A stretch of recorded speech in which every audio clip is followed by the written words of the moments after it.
diletakkan dalam hati kita unsur supranatural, wilayah supranatural, dan juga dituliskan dalam pikiran kita wilayah intelektual kita. Jadi duanya ini harus paralel. Segera saja saya akan bacakan firman Tuhan di tengah-tengah dan bukan untuk manusia. Saudaraku, Tuhan telah memberikan rahmat yang hebat dan luar biasa bagi Gereja Pentakosta Indonesia, karena 2 hari berturut-turut sampai dengan siang hari tadi rakyat berkaitan dengan dan anggaran rumah tangga Gereja Pentakosta Indonesia yang mereka akan melakukan rapat kerja daerah atau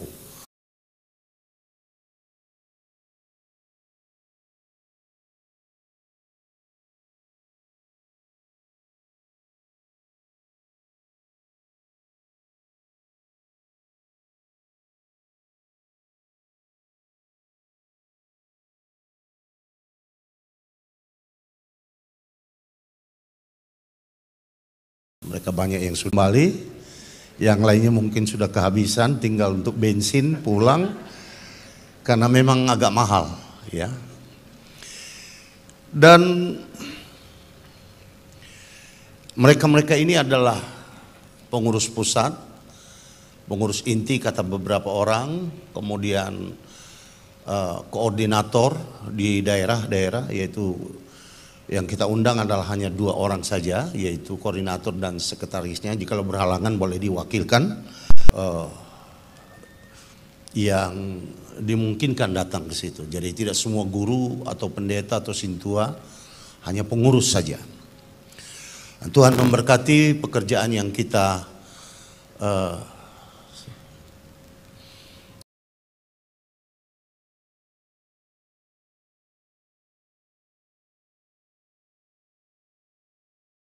melakukan rakernas itu. Do the best. Saudaraku yang kekasih Tuhan, dari sejak awal Alkitab telah memperkenalkan kepada kita prinsip ini atau ideologi ini atau doktrin ini atau kebenaran ini. Jadi bagaimana saudara mengaplikasikannya dalam hidup saudara, tetapi ini adalah sebuah kebenaran yang aplikatif, yang dapat diselenggarakan dalam seluruh level kehidupan orang-orang percaya. Sehingga dari hari pertama sampai hari ke-6 Tuhan menciptakan itu selalu melakukan hal yang sama dengan ini. To do the best. Maksimalitas apa yang bisa saudara lakukan untuk Tuhan. Dan saudaraku yang kekasih sama Tuhan, kenapa kita melakukan yang terbaik? Karena saudaraku yang kekasih sama Tuhan, kita ada di dalam ruang dan waktu yang sudah rusak. Rusak artinya saudaraku bahwa alam semesta ini sebenarnya sudah bermiliar-miliar tahun rusak. Hanya masalah waktu saja dalam dan perbaikan itu harus bersifat semesta. Jadi dia tidak bisa bersifat karena memang pemberontakan iblis di sorga itu telah merusak semua tatanan alam semesta ini. Jadi jauh sebelum Adam berdosa sebenarnya alam semesta ini sudah rusak besar. Dan kita lihat ada pemikiran. Di dalam pemikiran Allah, kalau kita bisa ambil istilah itu, di dalam intelektualitas Allah itu, untuk memperbaikinya. Dan menegakkan keadilan. Keadilan yang dimaksud bahwa yang rusak harus diperbaiki, yang salah harus dihukum, yang benar jikalau masih ada itu harus ditegakkan. Tidak boleh tidak. Nah, keadilan Allah ini diselenggarakan dalam ruang dan waktu manusia. Sehingga ketika Allah memperkenalkan kita kepada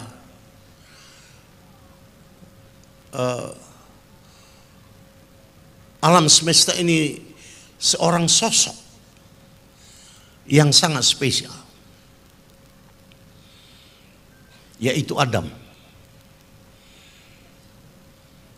Dan Adam ini, saudaraku yang kekasih sama Tuhan, diciptakan oleh Allah sepeta dan segambar dengan Dia. Nah, kita tidak perlu mengadu argumentasi teologis tentang apa yang disebut dengan sepeta dan segambar ini, karena sepeta dan segambar itu, sekecil apapun peta yang ditransfer kepada manusia itu, sekecil apapun gambar keilahian ya yang ditransfer ke manusia itu sudah membuat manusia itu spesial, lebih daripada ciptaan yang lain. Lebih daripada ciptaan yang lain. Jadi manusia itu diletakkan di alam semesta ini dalam satu bumi yang sudah rusak. Jadi sebenarnya sebelum Adam diperkenalkan kepada kita, kita tidak bicara tentang Pithecanthropus erectus atau Neanderthal, karena Neanderthal katanya dia sudah punah oleh karena satu dan dua perkara. Tetapi Alkitab memperkenalkan kepada kita sosok Adam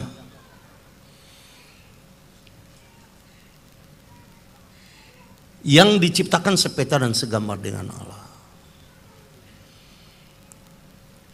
Saya tidak melihat malaikat diciptakan sepeta dan segambar dengan Allah dalam Alkitab. Atau mungkin ada makhluk lain dalam semesta ini, dalam sorga atau dekat sorga atau di alam ruang dan waktu, karena Allah itu tinggal bukan di dalam ruang dan waktu. Yang membuat dia intervensi kepada ruang dan waktu hanyalah ciptaannya. Ketika dia mencipta, maka pada saat penciptaan itulah terciptalah ruang dan waktu yang ada di alam semesta ini. Nah, saya percaya Allah tetap berkarya sampai sekarang.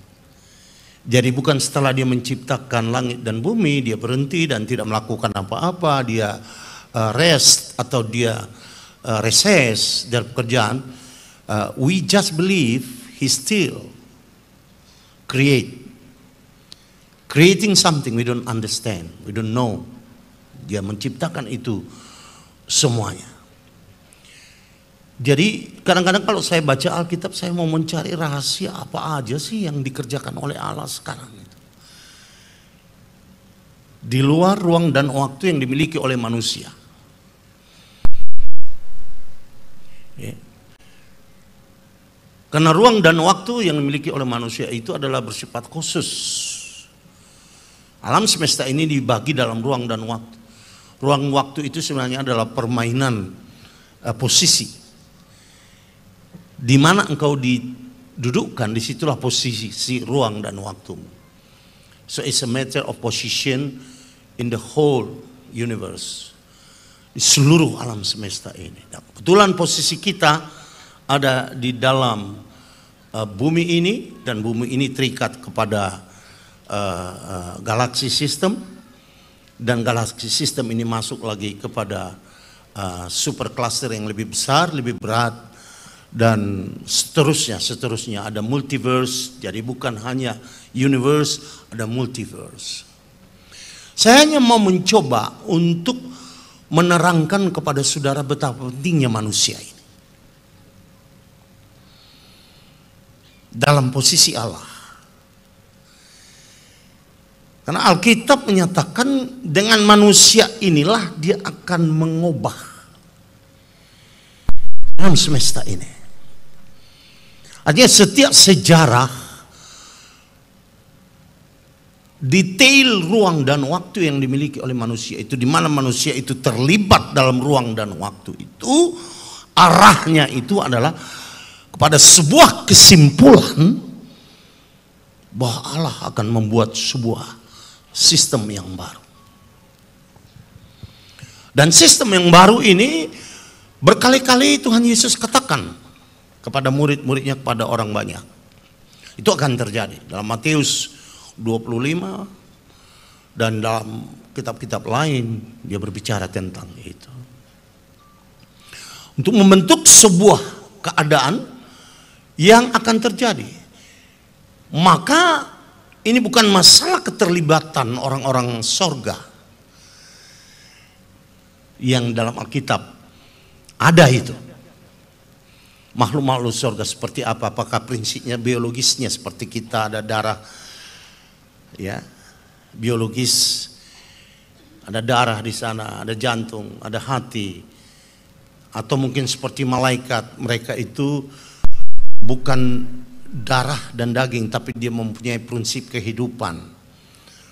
Atau mungkin seperti makhluk lain yang disebutkan oleh Rasul Paulus yang ada di dunia ini,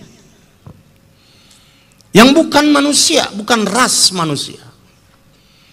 Karena dari seluruh ciptaan manusia, ciptaan Allah tentang makhluk di dalam bumi ini, manusia itu adalah spesies tunggal, tidak ada dua dan tiga.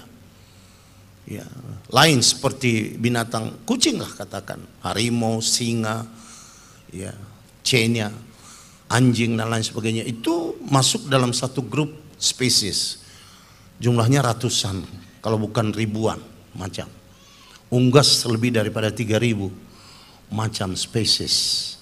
Ya, binatang melata ribuan.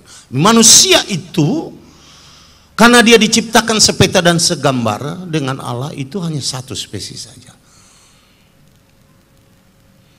Ya. Hanya satu spesies saja. Nah, Tuhan berharap banyak, terutama setelah berdosa ini Adam. Berharap banyak kepada spesies ini. Walaupun dalam perjalanan ruang dan waktu, Allah dalam sebuah deskripsi kemanusiaan, maksud saya deskripsi kemanusiaan, sesuatu tentang sifat Allah, perbuatan Allah, tabiat Allah, atau komunikasi Allah dengan manusia itu yang hanya dilukiskan dari cara pandang manusia itu sendiri. Karena kita tidak bisa melihat secara tuntas dari cara pandang malaikat, atau cara pandang Roh Kudus, atau cara pandang alam semesta kepada perbuatan Allah itu. Jadi kita hanya menilai sepihak saja dari seluruh eksistensi manusia, pikiran kita, kemampuan kita mengelola perasaan kita. Ada 5 indera yang diberikan Tuhan kepada kita. Ada the sixth sense yang katanya selalu bekerja dalam kehidupan kita, dalam non biologis kita. Walaupun itu tidak bisa dibuktikan, belum dibuktikan, tapi pernyataan itu justru dalam Alkitab suka ada, disebut berapa kali banyak, dan ilmuwan menyebutnya seperti itu. Karena itu saudaraku yang kasih sama Tuhan, ketika manusia itu berdosa, dan tidak boleh tidak keturunannya akan masuk di dalam genetika dosa itu, akan ada semacam DNA yang sudah melekat dalam diri manusia itu, di mana DNA Allah yang diberikan kepada kita itu, ada DNA Allah yang diberikan kepada kita, karena sepeta dan segambar itu adalah DNA Allah yang mempunyai kapasitas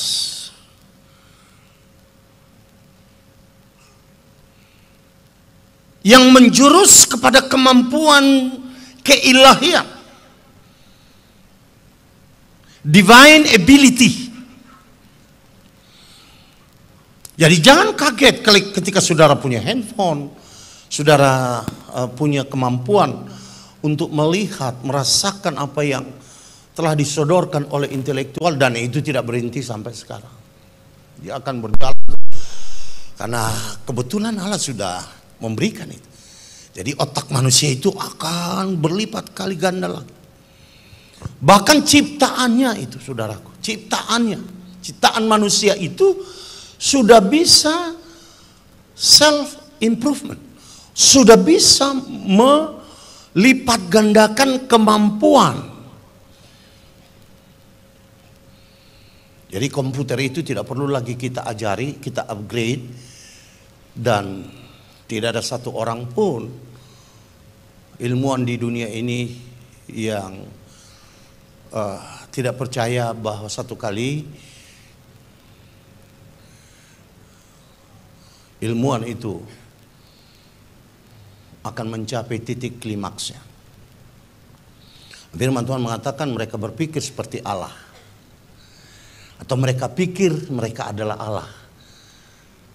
Sehingga kalau sudah baca nanti, atau sudah lihat pendapat-pendapat orang hebat di terutama Amerika, ya, Amerika yang sudah mulai tinggi hati itu, Amerika yang sudah mulai menyampingkan kedudukan Allah di tengah-tengah masyarakat mereka, Amerika Serikat termasuk, yang sudah di posisi Allah dengan kemampuan berpikir yang memang diberikan oleh Allah kepada manusia itu. Dalam kitab Kejadian tertulis di situ, Allah itu pernah menyesal menciptakan manusia itu.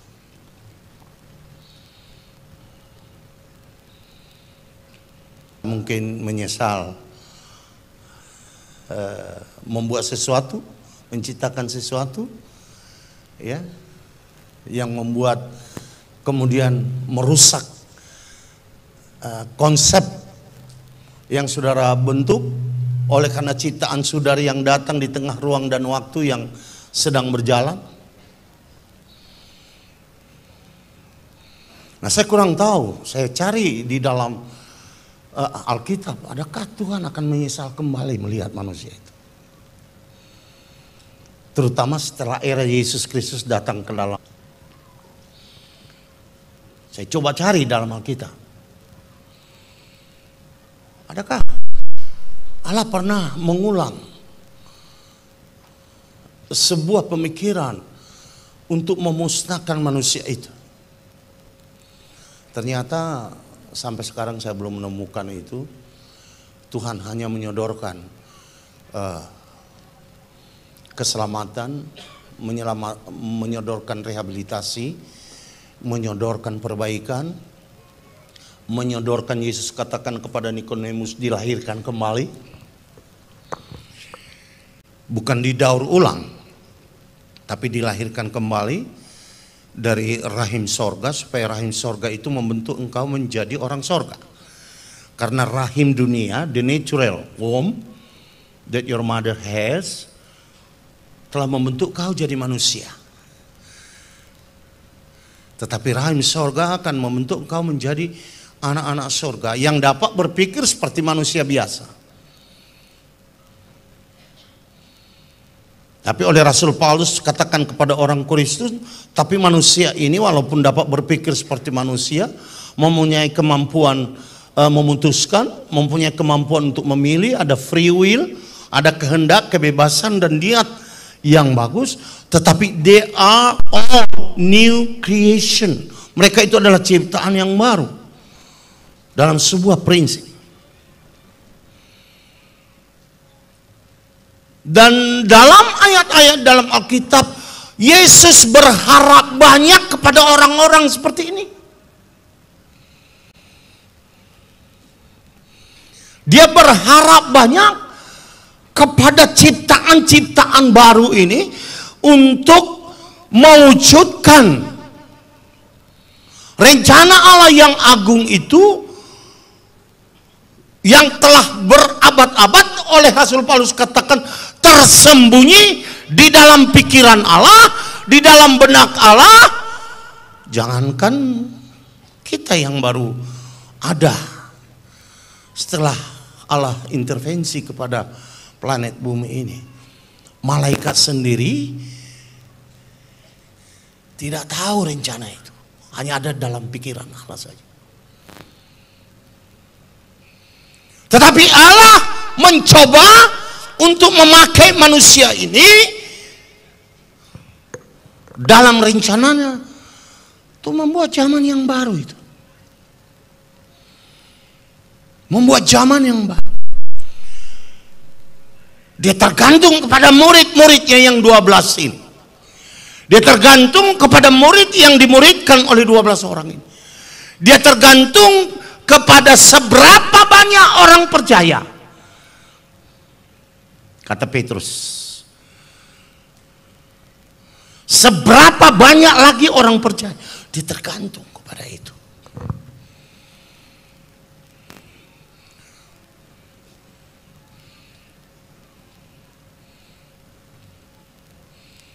Sepertinya saya harus berkata begini, bahwa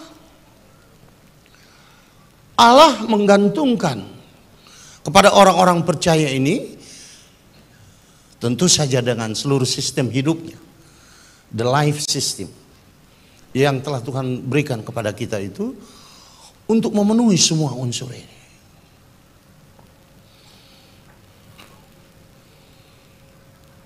Dia tidak tergantung pada malaikat, pun tidak tergantung kepada Roh Kudus.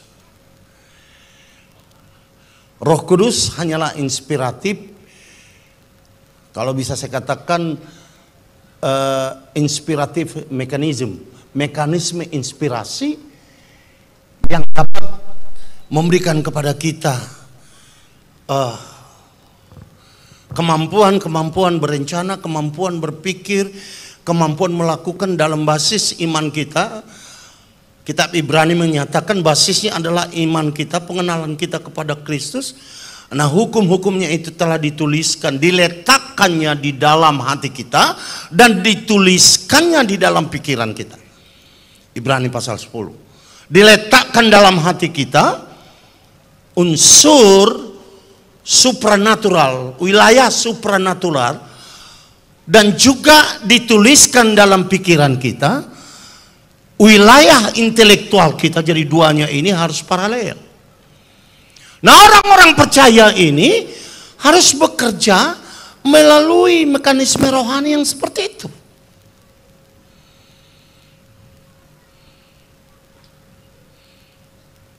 Au mabiar dang dia tu sia ka parkori be na holo kono naking akai datai. Tapi karena judul sudahlah, lakukanlah yang terbaik untuk Tuhan, saya harus mulai dari situ. Supaya saudara mengerti betapa pentingnya apapun yang kau lakukan untuk Tuhan itu bagi Tuhan. Haleluya. Betapa pentingnya saudaraku yang kekasih sama Tuhan. Karena bermiliar-miliar oknum iblis dengan seluruh aplikasi, dengan seluruh manifestasinya, dengan seluruh kemampuannya. Ingat bahwa iblis itu bisa berdialog dengan Tuhan Yesus. Saya heran kenapa iblis bisa berdialog dengan Tuhan. Dalam Alkitab ketemukan dia berdialog dengan Allah di sorga, dia masuk keluar masuk sorga. Saya pun heran, saudara yang kasih, mengganggu lagi. Yang kedua, dia berdialog dengan Yesus pada waktu Yesus sedang puasa.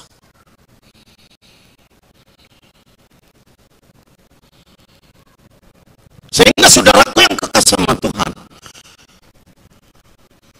ketika Paulus menemukan pembicaraan ini sebenarnya berasal dari 10 talenta, 2 talenta menjadi 2 talenta.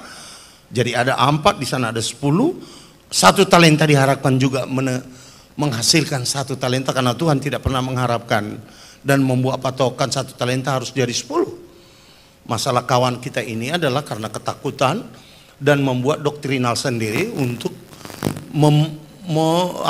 menjustifikasi ketakutannya itu dengan mengatakan karena engkau sediat, tidak adil, engkau itu orang yang keras, engkau orang yang mengambil sesuatu bukan dari sesuatu yang kau punya, menuai dari sesuatu yang bukan kau tanam, Maka aku membuat ada semacam doktrinal hidup yang dibangunnya sendiri untuk menjustifikasi, membenarkan perbuatannya yang salah ini. Padahal sebenarnya Yesus tidak mencoba mengatakan yang 5 talenta itu lebih terhormat daripada yang 2 talenta. Tidak. Dia hanya mencoba mengatakan kau hanya menjalankan 5 talenta dan kau hanya menjalankan 2 talenta. Yang penting pada satu kali tuanmu itu pulang, kau harus bertanggung jawab dengan sebuah hasil. Itu saja. Jadi to do the best adalah melakukan apa saja yang bisa kau lakukan dalam hidupmu untuk Tuhan. Nah, Gereja Pentakosta Indonesia adalah melakukan to do the best dari sejak dulu kala. Tapi the best dulu itu dengan the best sekarang itu sudah beda, jauh lah. Saya masih ingat cerita Pendeta Sianipar almarhum, tadi putrinya itu, yang salam saya, sudah tua dia, satu umur saya dengan itu. Ibu, ya, ya, ini primadona dulu ini, ibu ini. Saya pun pernah naksir ibu ini jauh-jauh.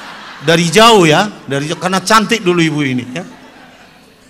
Sampai saya tahu namanya si Mutiara ya. Iya, beget nih tuanon narak. Tapi dulu kan mama saya keras, nggak boleh pacaran. Lihat-lihat perempuan saja, mata mitur katanya. Bukan kayak sekarang saudaraku yang kasar mata. Kalau dulu, karena di Pentakosta itu dari 10.000 orang hanya satu yang cantik dulu. Kalau sekarang kan semua cantik. Ya.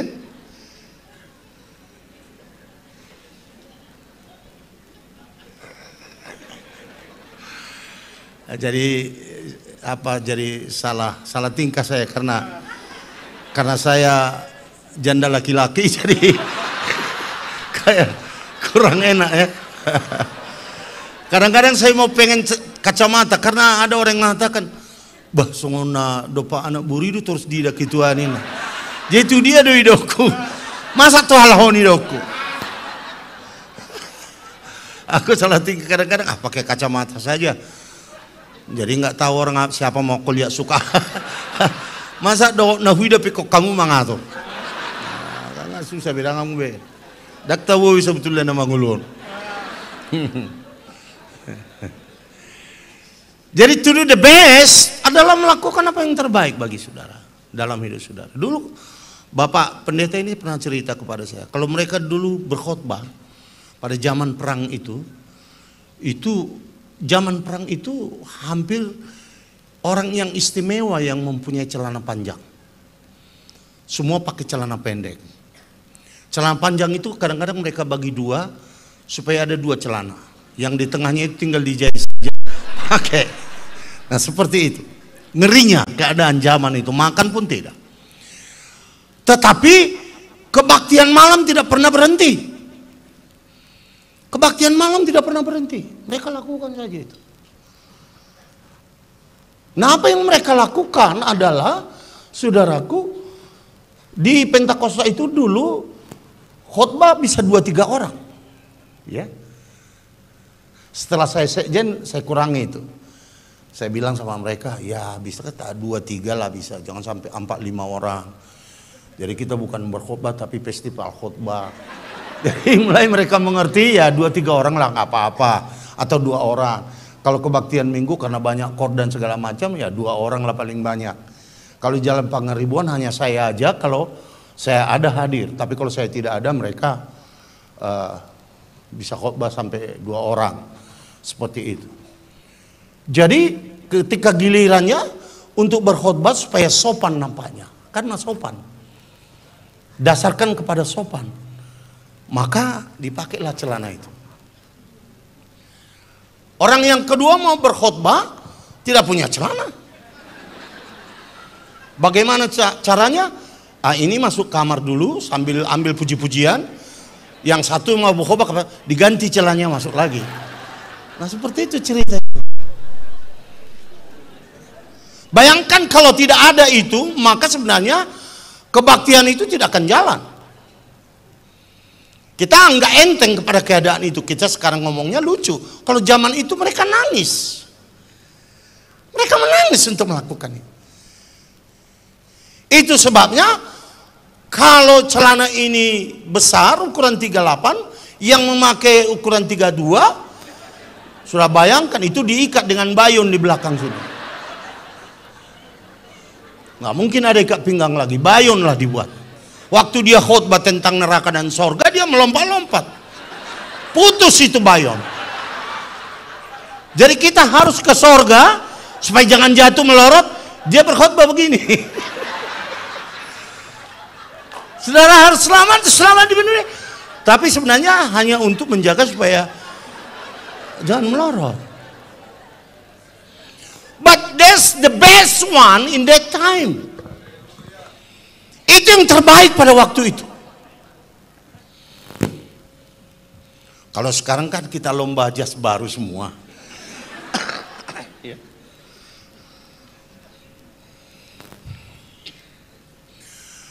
Karena itu saudaraku yang kekasih sama Tuhan, apa yang bisa kau lakukan kepada Tuhan, lakukanlah itu dengan sungguh-sungguh.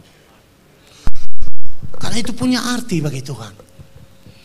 Everything you do for Jesus, it's meaningful. Sangat berarti. Karena semua apa yang diperbuat oleh orang kepada Yesus itu punya arti. Orang melihat itu hanya perbuatan biasa saja,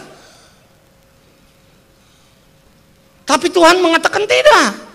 Itu bukan perbuatan biasa. Orang melihat itu perbuatan konyol, Yesus mengatakan jangan.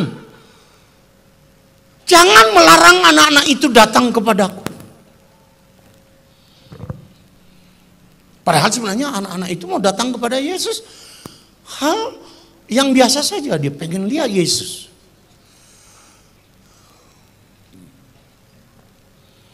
Kalau sekarang tentu mau foto dengan Yesus, selfie dengan Yesus, seperti itu.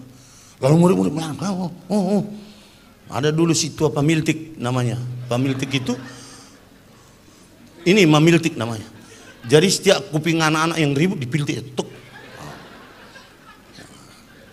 Ada dulu sintua kita di Siantar namanya sintua Pamiltik. Kalau ada anak-anak jalan, kupingnya itu sakit itu kalau di nggak dipukul, nggak diapa. Jadi Pamiltik dia. Nah murid-murid ini jadi Pamiltik semua dia. Yesus katakan jangan. Satu kali dia meletakkan seorang anak kecil di tengah-tengah mereka dan berkata, jikalau kamu tidak seperti anak kecil ini, kamu tidak akan pernah masuk dalam kerajaan surga. It has a meaning for Jesus. Bagi murid-murid tidak ada arti itu. Bahkan konyol itu. Bagi Yesus tidak. Dia ada arti untuk semua apa yang dilakukan oleh orang percaya kepada dia.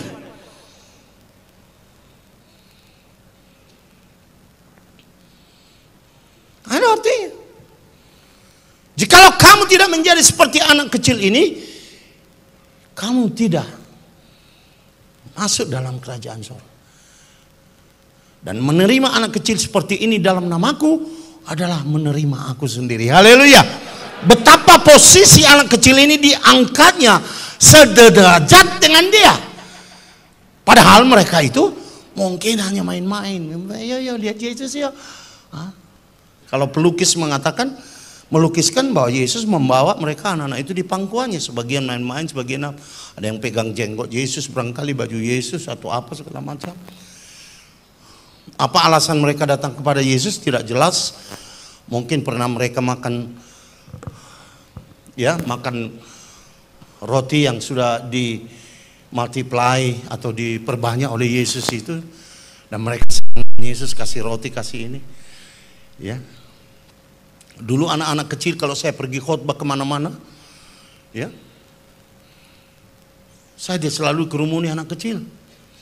Yang menarik bagi saya bukan ketampanan saya, bagi mereka, tetapi uang saya yang banyak itu. Sampai pendeta Silalahi pernah melihat di muara Semua anak kecil diusir-usir. Karena ngumpul di depan saya karena gudang hepeng nebuang katanya. Itu yang menarik. Tapi apapun alasan mereka, Yesus terima itu sebagai sebuah keadaan yang mempunyai arti. Kalau Paulus mengatakan tidak ada sesuatu pun perbuatan baik yang kau lakukan itu yang tidak tercatat dalam sorga. Nah, kita menganggap yang 2.000 kah yang tercatat, yang 5.000 kah, yang 10.000 kah? Yesus mengatakan tidak. Dia berikan perumpamaan. Memang sporadis dia buat ini, acak-acak. Dia berkata ada orang yang memberikan kepada Tuhan dengan sesuatu yang lebih daripada dia. Ada seorang janda miskin yang memberi kepada Tuhan sekeping duit, di manakah yang paling baik? Lalu Yesus sendiri menjawab bahwa yang paling baik adalah sekeping duit ini karena dikasih dari seluruh eksistensi dia, substansinya dia. Jadi artinya saudaraku yang kasih sama Tuhan, bahwa sorga itu punya ukuran-ukuran sendiri. So everything you do for Jesus is meaningful, even though it's nothing for other people. Itu mungkin tidak ada artinya bagi orang lain. Tapi kerajaan sorga merasa terhormat, kerajaan sorga merasa dimuliakan, kerajaan sorga merasa disanjung oleh karena perbuatanmu itu. Saudaraku yang kasih sama Tuhan.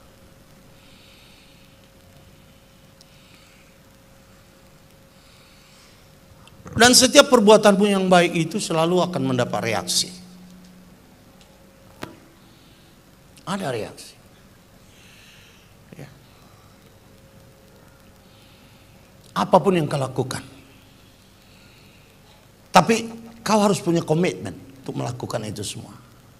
Harus punya komitmen. Apapun yang kau lakukan untuk Tuhan.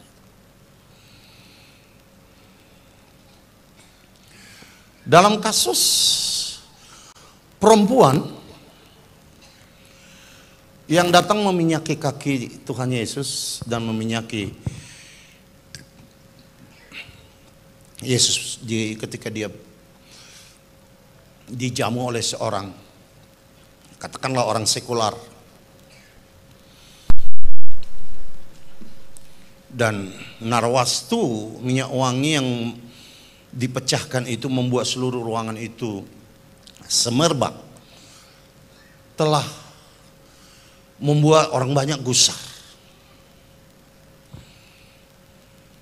Ada perhitungan-perhitungan quantity di sana, perhitungan angka. Ada perhitungan-perhitungan bukan responsibilitas tetapi accountabilitas dari sebuah perbuatan yang dilakukan terhadap Tuhan Yesus oleh Yudas, dan dalam kitab Markus pasal 14 oleh murid-murid yang lain. Coba mungkin kita buka ya. Kita buka Markus pasal 14 ya. Supaya jelas bagi kita.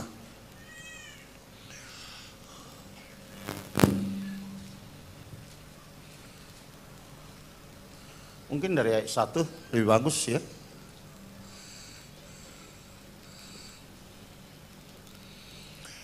Hari Raya Paskah, oke. Kedua, mulai ayat berapa itu? Ayat ketiga, oke baik.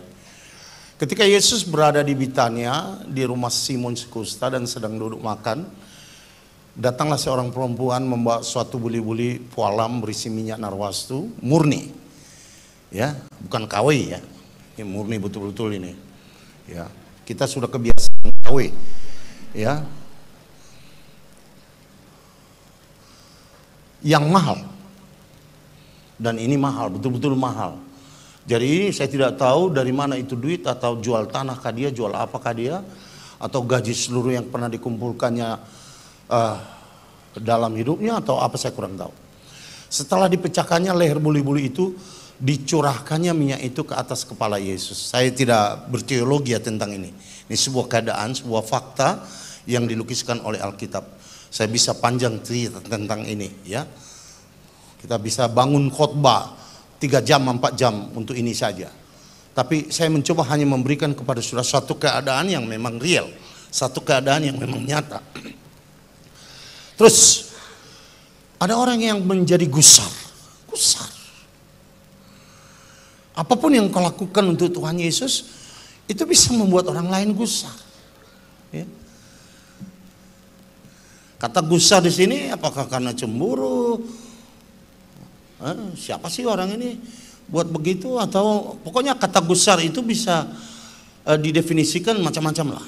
Alasan kenapa gusar itu ada macam-macam. Dan berkata seorang kepada yang lain, untuk apa pemborosan minyak narwastu ini? Saudaraku yang kasih sama Tuhan, selalu pekerjaan Tuhan itu hanya menjadi sesuatu yang berarti bagi kerajaan surga if you do the best. Nah, ini perempuan melakukan yang terbaik untuk Tuhan, itu saja. Jadi bukan sembarang saudaraku yang kekasih sama Tuhan untuk meminyaki kaki Tuhan dengan minyak jelantah. Bisa juga minyak jelantah ya. Tapi orang ini membawa sebuah keadaan yang bagi kerajaan surga adalah sesuatu yang sangat istimewa. Bagi orang lain itu adalah sebuah perbuatan konyol, perbuatan bahkan yang salah, bahkan mungkin orang yang akan berkata itu dosa. Karena atas nama pemborosan tentu saja dosa, karena Allah itu selalu hemat. Ya saudaraku yang kasih sama Tuhan.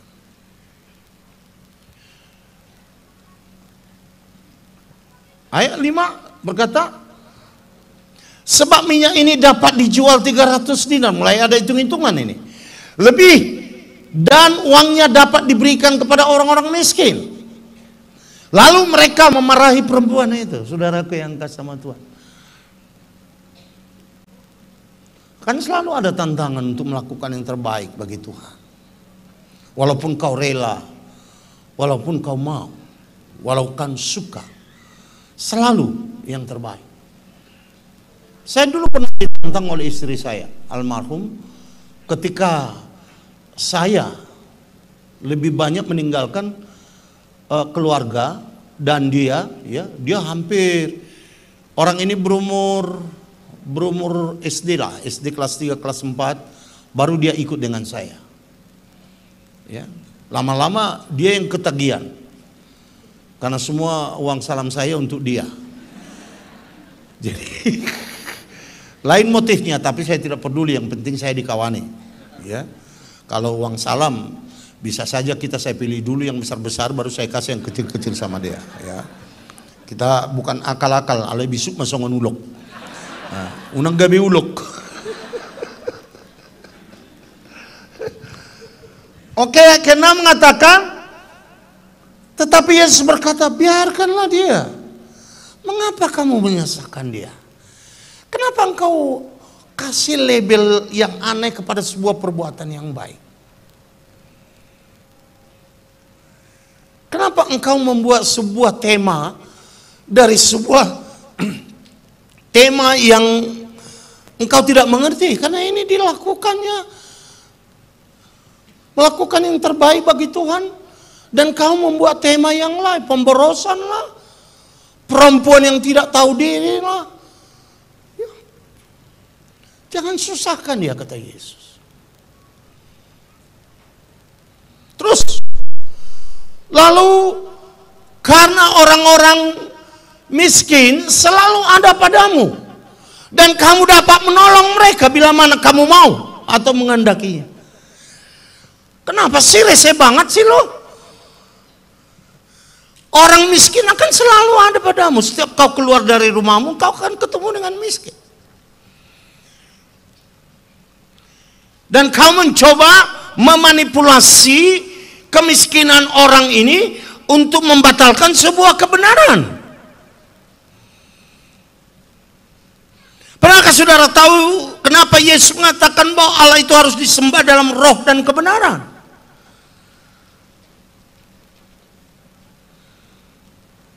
Tapi kau mencoba membuat judul yang baru yang sama sekali bertolak belakang dengan judul yang diberikan kepada Allah dari seseorang yang membuat baik.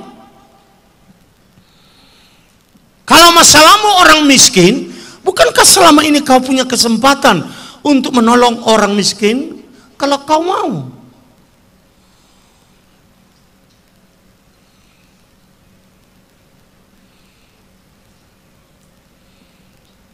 Nah, saudaraku yang kekasih sama Tuhan, bila mana kamu hendak, tetapi aku tidak akan selalu bersama-sama dengan kamu. Aku tidak akan selalu bersama-sama dengan kamu. Kesempatan itu hanya sekali, tidak ada dua kali. Kesempatan dua kali bukanlah kesempatan yang pertama. Itu kesempatan yang lain. Walaupun mungkin kualitasnya sama. Tapi that's not the same time. Kesalahan orang Israel menurut Rasul Paulus adalah ketika saatnya Allah berbicara kepada mereka di padang belantara itu, mereka mengeraskan tengkuk mereka, tidak mau menoleh kepada Allah, tidak mau mencari suara Allah. Dia mau mengeraskan tengkuknya, kudok-kudok. Saudaraku yang kekasih sama Tuhan, Yesus mencoba mengatakan bahwa apapun yang dilakukan oleh perempuan ini sebenarnya kepada gereja, kepada Tuhan, bukan kau yang membuat judulnya. Pemborosan lah. Aku tidak selalu bersama-sama dengan kamu. Nah, coba lihat apa yang dibuat oleh Yesus.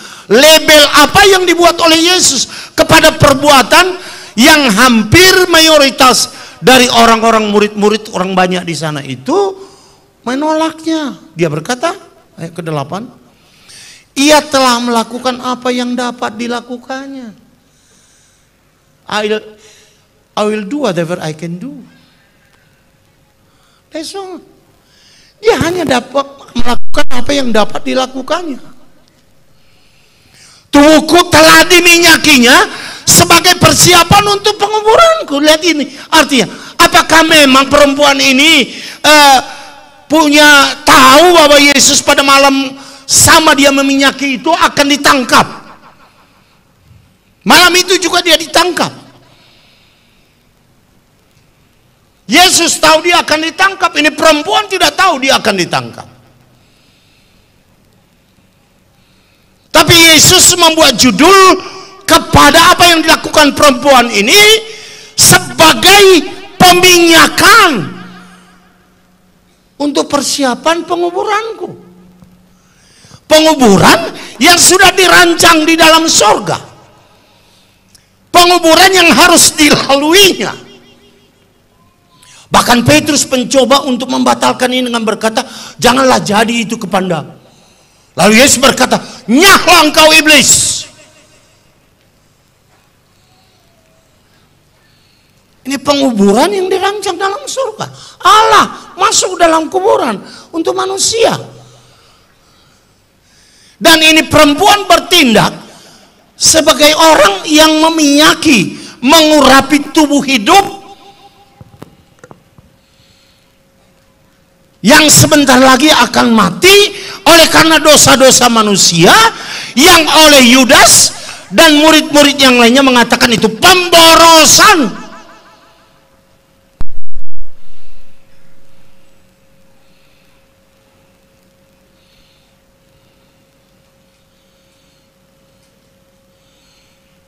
Ada panitia yang mengatakan kepada saya kemarin, ada juga yang komentar, Pak, kita mengadakan Rakernas di Cambridge, begitu ya kira-kira ya. Saya bilang biarkan saja, itu kan berjalan terus. Itu katanya pemborosan.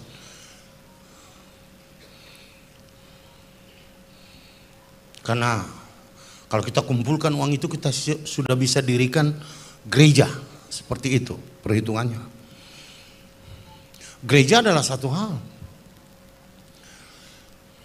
Dia saja tidak pernah nyumbang gereja, tapi dia mencoba untuk membatalkan apa yang dilakukan untuk Tuhan dalam sebuah momen dan waktu yang tertentu bagi Tuhan. Yesus mengatakan orang miskin ada di Tuhan. Kau ingin untuk menolong orang miskin, kau punya banyak kesempatan loh. Kau punya kesempatan untuk membangun gereja. Gereja kita sudah 1.200 gereja, 800 sudah permanen. Saudaraku, orang Nias baru saja membangun gereja dengan biaya 3 miliar. Saya tanya kepada mereka, apa pekerjaan mereka? Mereka katakan, ada yang tukang beca, paling tinggi pegawai negeri. Apa kedudukan teh? Mana teh? Hah? Tidak ada pegawai negeri kan? 3 miliar. Mewahnya seperti ini. Lampu seperti ini ada 2.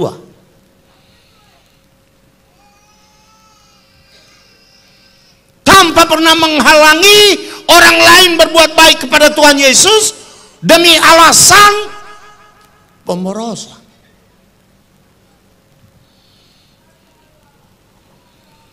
Ada kalanya saya makan di restoran yang bintang 5.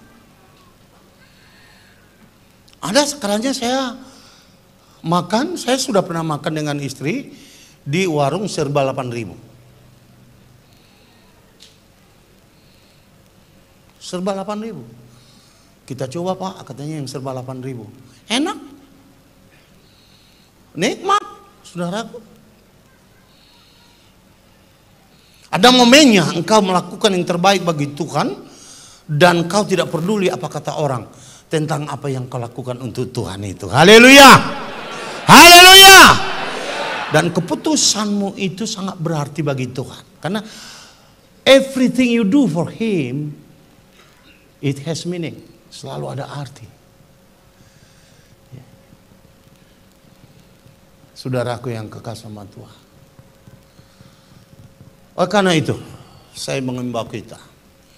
Melakukan yang terbaik adalah apa yang bisa kau lakukan untuk Tuhan. Saya tidak mencoba membuatnya dalam frame atau bingkai jumlah atau apapun. Baik ruang maupun waktu maupun bakat maupun talenta. Ketika Biro Pemuda tadi menyanyi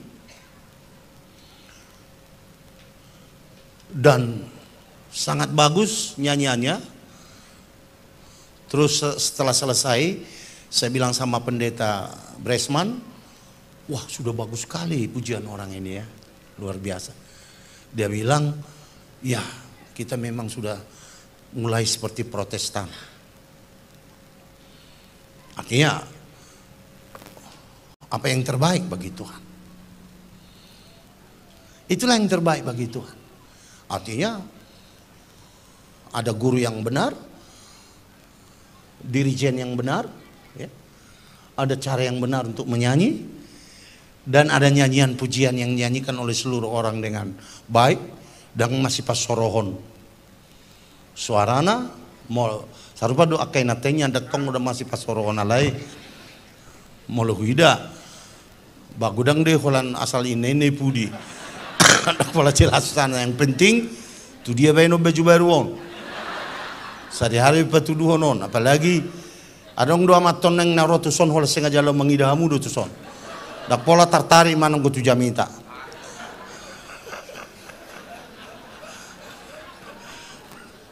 Itu horon waing do inata markorin. Saudaraku yang kasih sama Tuhan. Dan itu baik.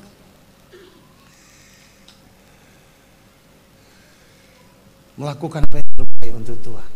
Alai mau lutung roak-roak pe aru-aru si patah song nak kena dituban, tonggo na terbaiki untuk Tuhan. Haleluya. Tonggo na terbaiki. Ai gudang do filter itu hate. Song nona ya tu si mana rohanam na penting puji manau. Iya kan? Apa yang kita lakukan untuk Tuhan itu hanya untuk menyenangkan Dia. Kita lakukan dengan cara kita dan dengan kapasitas kita. Tapi tujuan kita adalah untuk menyenangkan Tuhan. Ini perempuan bawa nawar wastu untuk menyenangkan hati Tuhan saja. Dia tidak ngomong satu kata. tidak ngomong. Dia hanya lakukan itu. Dia menangis. Dalam ayat yang lain kita lihat bagaimana dia menangis.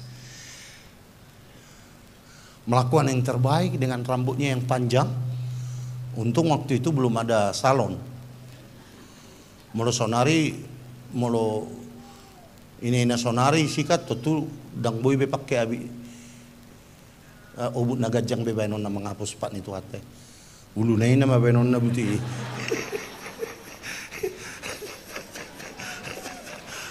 Ala na ngay pulpul. Ngay pulpul be babay no.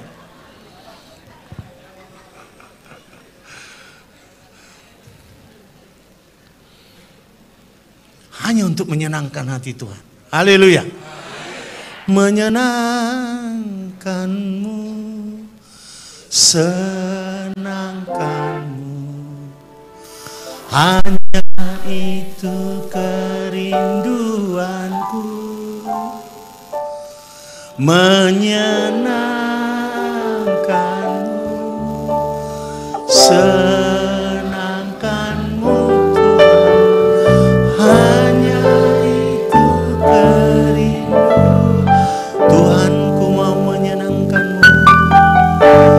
Tuhan, ku mau menyenangkanmu.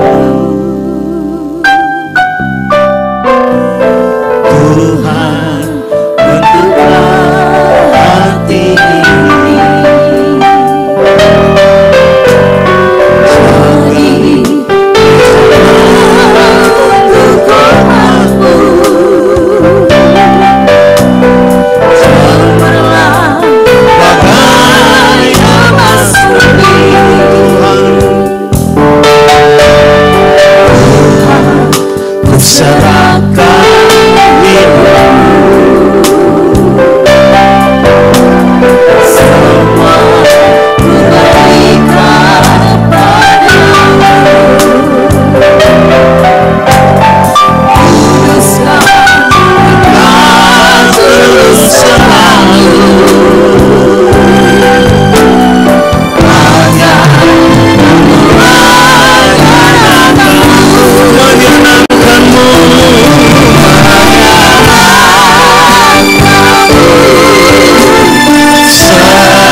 Jadi kau kasihi istrimu itu hanya untuk menyenangkan hati Tuhan saja. Haleluya.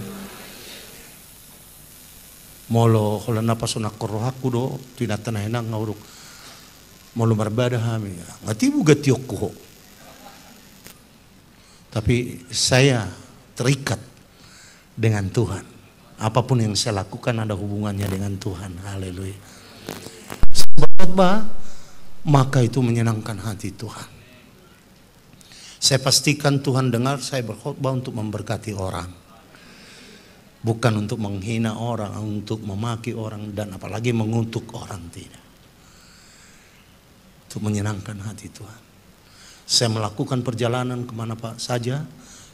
Ya Tuhan, hanyalah yang bisa saya lakukan. Dalam usia yang sudah 70 tahun. Dan tubuh yang sudah layu sebelum berkembang. Ya. Baru-baru ini saya pergi ke hari Kamis baru saya pulang. Hari Jumat saya ke sini. Pagi saya berangkat, malam saya berangkat sampai di Aikanopan jam 3 pagi.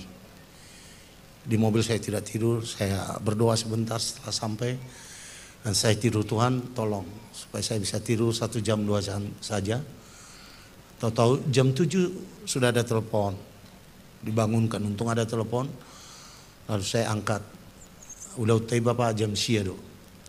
Badan saya sudah capek sekali. Tubuh saya sudah nggak tahan sebenarnya saya. Kaki saya sudah tidak bisa berdiri. Dan saya menangis. Saya ingat istri saya yang dulu, dia tahu saya kalau lemah, dia pijik-pijik kaki saya. Ya. Sampai kepada kantong saya. Dia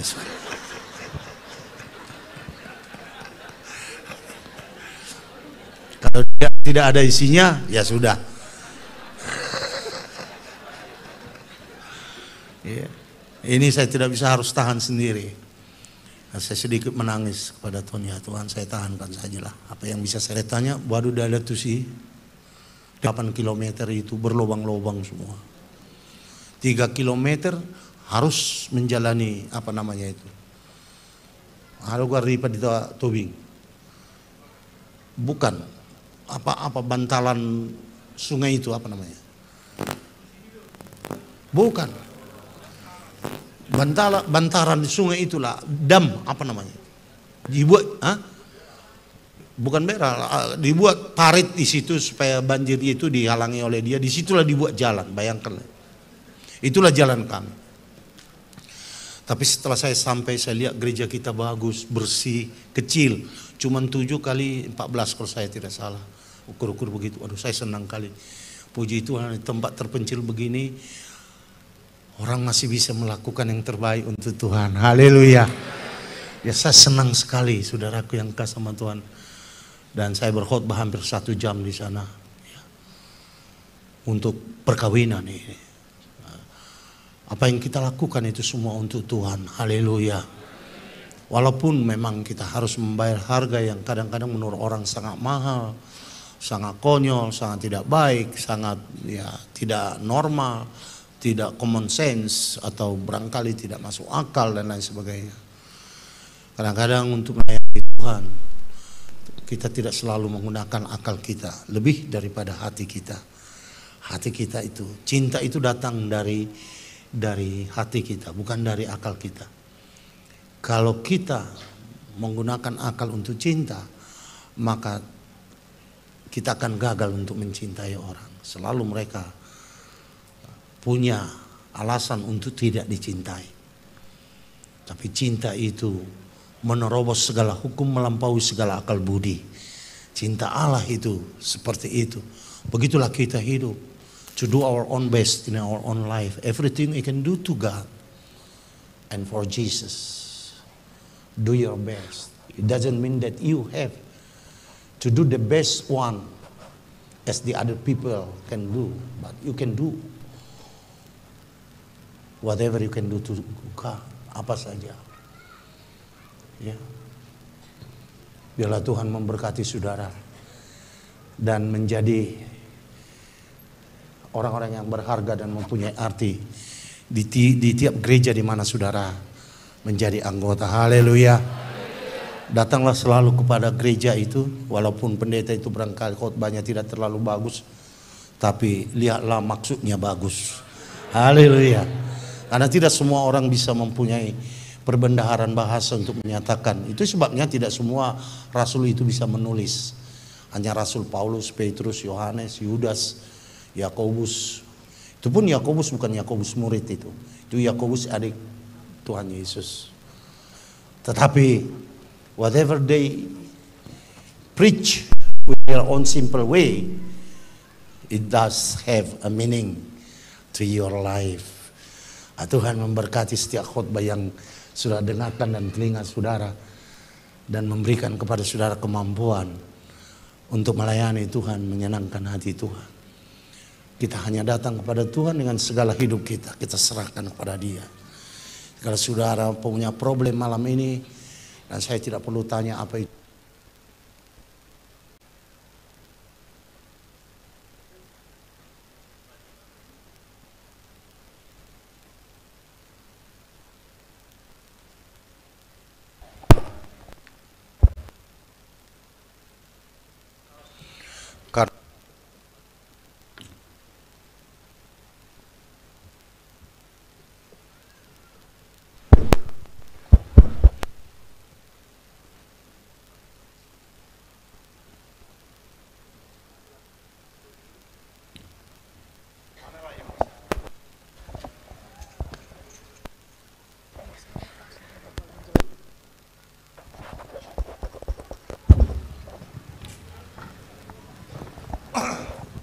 Karena sepanjang hidup saudara sudah tidak akan terlepas dari persoalan dan masalah.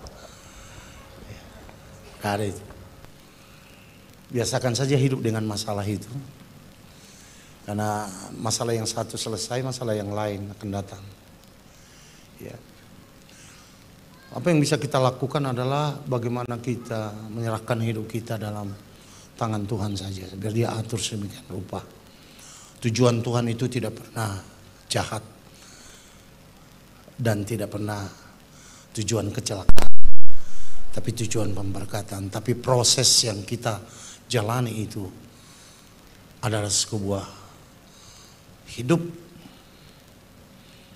yang harus kita tempuh dengan cara apapun, dengan harga apapun yang harus kita bayar. Di dalam ruang dan waktu antara kita dilahirkan dari rahim ibu sampai Tuhan mengambil kita dari dunia ini, di sanalah kita melakukan pekerjaan untuk Tuhan. Saya sudah 43 tahun, lebih 45 tahun melayani Tuhan. Dan saya tidak pernah katakan saya sempurna. Saya selalu datang di hadapan Tuhan. Dulu saya berdoa 3-4 jam satu hari.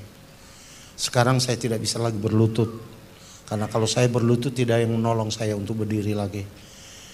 Dan saya suka menangis, saya coba berlutut, saya taruh bantal dan saya berlutut. Kemudian saya berdiri, saya tidak bisa. Setengah jam saya harus duduk menegangkan kaki saya. Nah, saya katakan walaupun saya tidur Tuhan dan duduk Tuhan, terimalah doa saya. Inilah yang terbaik yang bisa saya lakukan untuk memuji Engkau. Dulu setiap minggu saya puasa. Tidak ada satu minggu itu saya tidak puasa. Saya biasa puasa hari Selasa. Tapi kalau saya ada perjalanan hari Selasa, saya ganti hari Rabu. Nggak ada hari Rabu, saya ganti hari Jumat. Istri saya tahu bahwa saya puasa, dia tidak ngomong, dia tahu. Kalau saya sudah tidak mendekati meja, dia tahu saya puasa. Saya tidak sebut bahwa saya puasa. Sonari mau lo puasa, mati sendiri namau. Ya, saya bilang sama Tuhan, walaupun begitu Tuhan terimalah apa adanya. Sida po suluk manaro, dia mah. Semua dia menahubai itu abai majalo. Ya, tapi saya selalu melakukan the best for God. Saya selalu berasa saya harus lakukan yang terbaik Tuhan. Sudah hampir 15 tahun saya melakukan kolekte, saya tidak boleh kurang dari 50.000. Itu saya katakan dak pulau dok Tuhan musone. Nak sebetulnya 500.000 ibu udah pengen. Tapi saya untuk diri saya 50.000. Kemarin 3 bulan berturut-turut saya lakukan 100. Dan boy diturun 100.000. Agar membayar kopi ke sipata di dia dogarian. Dan koktung Starbucks. Itu saya hampir bayar 150 sekali minum. Dan untuk jaga gengsi kadang-kadang kopinya sedikit saja kita minum. Ya. Kalau datang Judas di situ sudah jelas itu betul-betul itu pemborosan. Itu betul-betul baru pemborosan kita. Ya. Karena itu tergantung kepada saudara. Bagaimana saudara menyenangkan hati Tuhan dengan cara saudara. Haleluya. Haleluya, dengan pujian, dengan apa saja. Berilah itu kepada Tuhan. Biarlah Tuhan menyembuhkan segala sakit penyakit yang ada dalam hidup saudara. Menyegarkan kembali hidup saudara. Daud mengatakan disegarkan jiwaku kembali. Karena jiwa kita itu gersang dalam dunia ini, diperas seperti jeruk, seperti tubuh yang diperas manisannya dan tinggal remah-remahnya saja, tinggal sisa-sisanya saja. Tapi Paulus mengatakan dia segarkan jiwaku. Dia kembali segarkan saudaraku yang kasih sama Tuhan. Tadi sore saya sedikit sakit. Ya, makanya saya tidak keluar dari kamar. Saya tidak berdoa, saya bilang, saya istirahat saja Tuhan. Mungkin saya berdoa lagi. Ada aku buat behasi doon aku saya dari hol na martanyangi Tuhan. Aliat cik dagiku sudi sonon wae. Itu hanya gejala fisik saja. Tapi mau untuk sehat kembali. Lalu saya pakai dasi saya mandi. Kemudian saya bisa berdiri, ya sudah ini cukup saja. Molo anu saha isi, ola kira nak ikut dulu isi, ahana sono dia dogara podium sono ngalas aku. Alana boy mau watong mengucadi sono, idok kalak gayaku padahal sebetulnya na soboy biau jongjong, ya. Anon gabe, buah madu konon ni halan, katanya, ya terhubai sono sebetulnya, memang mudak sono ngaliling ang naking dang boy jongjong, siatar ngasih patah hudula di kursi, lamar jam itu. Biar Tuhan sembuhkan, kita pulihkan. Ya, kalau ada persoalan dalam hatimu, akar-akar pahit dalam hatimu, ya biar Tuhan cabut sajalah itu. Ya, engkau coba cuci sendiri hatimu itu ya. Kalau jika ada dosa-dosamu atau dosa yang engkau sembunyikan dari orang lain, tidak apa-apa, itu kelemahan manusia. Semua dosanya itu disembunyikan. Tetapi itu juga harus dibawa ke hadapan Tuhan supaya Tuhan bersihkan engkau dari dosa-dosa tersembunyi itu. Biar Tuhan pulihkan hidupmu. Jikalau ada daganganmu dan apa semua pun yang baru-baru ini mungkin kurang baik, kurang enak, kurang pas, berdoa saja kepada Tuhan. Tuhan akan jawab. Jawaban Tuhan itu kadang-kadang tidak bisa ditampung kau kecuali engkau punya bejana yang hebat untuk menampung. Seberapa besar bejana yang kau buat untuk menampung hujan jawaban dari Tuhan, sebegitu banyaklah jawaban yang kau dapat daripada Tuhan. Haleluya. Biasakan normal dengan Tuhan. Tidak harus selalu hebat dan luar biasa. Menghakimi orang lain, orang bodoh supaya kita menjadi pintar. Sebodoh-bodoh orang lain itu tidak membuat engkau akan pintar. Menghakimi orang lain tidak akan ke sorga dan kau otomatis ke sorga. Saudaraku, tidak. Kita hanya datang kepada Tuhan dengan cara kita masing-masing. GPI ini sudah cukup bagus untuk seperti ini. Kita tidak perlu lagi tiru gereja seperti apapun. Ya, mereka baik untuk melakukan itu. Kalau di India, saudaraku yang kasih sama Tuhan, mereka bawa tambur masing-masing. Ada guardi. Tamburin masing-masing bawa gereja dulu waktu kami ke sana. Jadi sudah masih buat tamburin. Saudara. Indalande andeli andelin dia ini nyanyi. Saya pikir, wah kalau saya sih lihat ini masuk surga nggak nyanyian seperti ini. Tapi ternyata itu lebih cepat masuk surga daripada nyanyian yang direkayasa ya. Karena sensitivitas surga itu masuk pada mereka. Jadi biasa saja menyanyi biasa ya. Ada beberapa orang yang mengatakan kepada saya bukan Pentakosta Pak. Oh jadi kenapa kau suka Pentakosta? Saya sudah lihat melalui YouTube. Saya belum pernah sebenarnya masuk di gereja.